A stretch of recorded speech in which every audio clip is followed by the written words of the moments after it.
நடக்கும் ஊர்வலம் உன்னோட கன்னத்திலே வைக்கலாமா?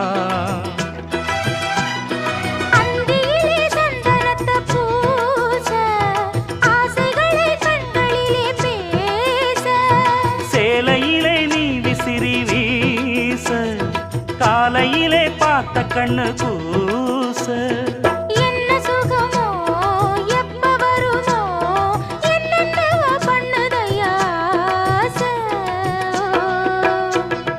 மலையோரம் மாங்குருவி மாவிலையில் பாட்டெழுதி பாடுதடி